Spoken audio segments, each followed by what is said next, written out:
Meaning of Founding Father. Founding Father. Founding Father. Founding Father. Founding Father. The term Founding Father refers to the individuals who played a significant role in the establishment of a particular country or institution.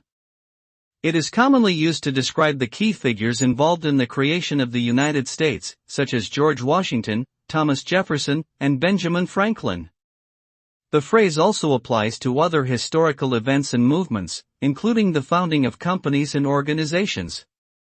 The contributions of these individuals are typically celebrated, and they are often viewed as visionaries who helped shape the course of history.